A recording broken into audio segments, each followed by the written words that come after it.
Never stop reading Bible. Today, we're immersing ourselves in some really, profound messages of hope, of restoration. We're looking at the biblical book of Jeremiah, specifically chapters 31, 32, and 33. So let's start with Jeremiah chapter 31. This one just sweeps you into this huge prophecy of restoration. But it's interesting, it's not just for one group, is it? No, exactly. That's crucial. It's aimed at both the northern kingdom, Israel, and the southern kingdom, Judah. These were people scattered in exile. Their whole identity felt, shattered. So it's a promise for all the broken pieces, longing for home. That's a good way to put it. And what's remarkable is the tenderness God expresses. Mm-hmm. His commitment. I mean, imagine 70 years in captivity, generations losing hope. But God directly promises comfort, healing. He says, you will be brought back. Right. And he emphasizes gathering the remnants. That's a really powerful idea. It's not just whoever's left over. It signifies this faithful core that God preserved. Okay, so it shows his commitment even when things looked completely lost. Precisely. Even amidst all the disobedience, he's promising gather them, bring them home, say goodbye to sorrow. And the language Jeremiah uses, it's so vivid. Like the part about Rachel lamenting for her children, that hits hard, doesn't it? It feels like such a raw picture of sorrow. It really is. A visceral depiction, like you said, Rachel the matriarch weeping. Mm-hmm. It captures that deep national grief, the desolation. So what does that tell us about their despair, but also maybe about God's reaction to it? Well, that's the key. Her lament, it's incredibly poignant, but it's not the end. It actually leads right into God's response. He hears the cries, specifically Ephraim, representing the north, and he promises return. So the grief is heard.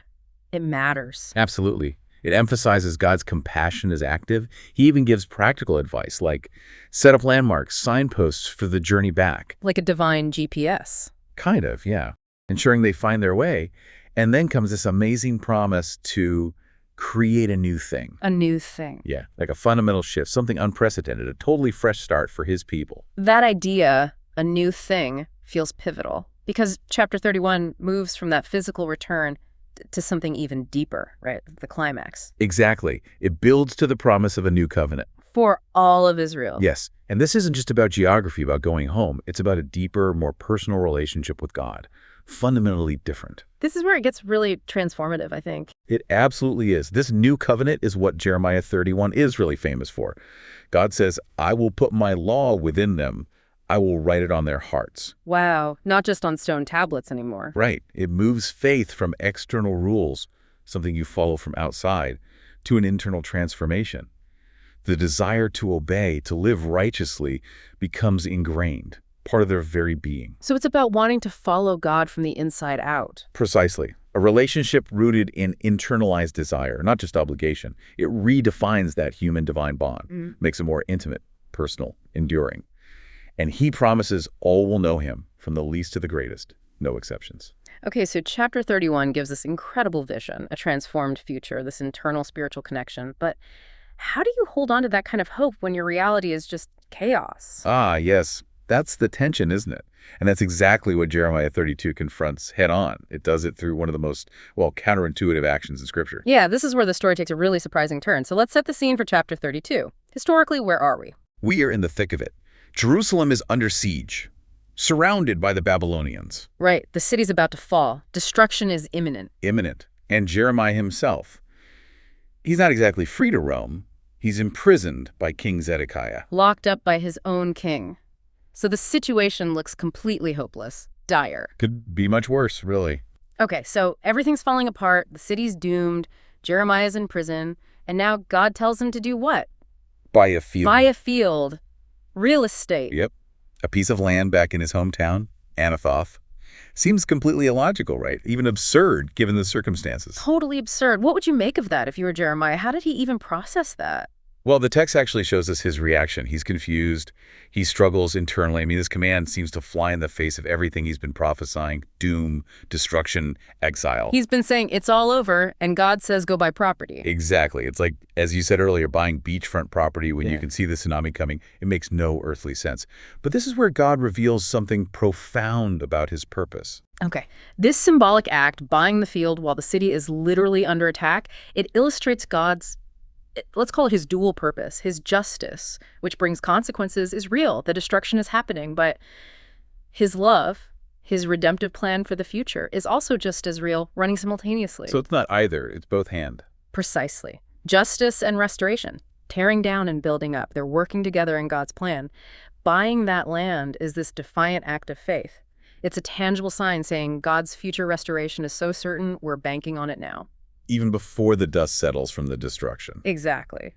And all the legal details, the deed being sealed and witnessed, it underlines the certainty. This isn't just wishful thinking, it's a guaranteed future transaction. That idea of God's dual purpose, justice and love working together, that's really powerful. And seeing Jeremiah live through that paradox, it makes it so much more real than just talking theology, doesn't it? So this act of defiant hope in chapter 32, buying land amidst disaster, it's not just about getting back physically, it sort of paves the way for chapter 33, doesn't it? Which looks even further ahead. Yes, it does. Jeremiah 33 broadens the perspective again.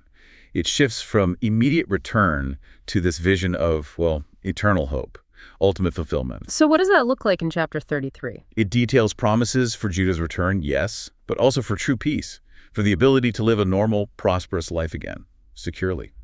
And crucially, it highlights the restoration of the Davidic monarchy. The line of King David.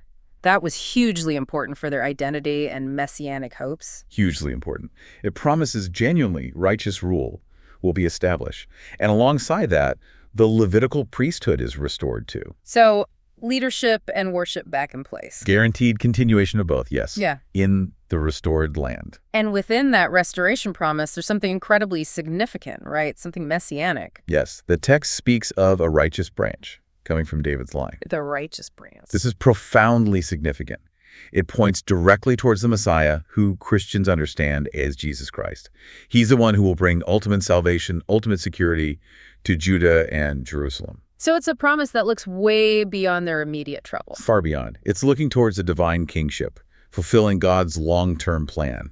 And if you connect this to the bigger picture, it's really about a covenant that just transcends generations. It transcends human failures. Well, the chapter emphasizes the unbreakable nature of God's promises. The Davidic dynasty, the Levitical priesthood, these lines of leadership and worship, God says they will endure. He uses this analogy of the cosmos, the sun, moon, stars, things you see every day that are constant. Right, the fixed patterns of creation. Exactly. He's saying his covenant promises are just as reliable, just as permanent. They won't just continue. They're promised an abundance of descendants. Wow. Yeah. It ensures this continuous flow of blessing, purpose, righteous governance, ongoing worship. It's a powerful statement about God's faithfulness. His word cannot be broken. The deepest fulfillment of his promises. This deep dive was made possible by insights from the Center Studio.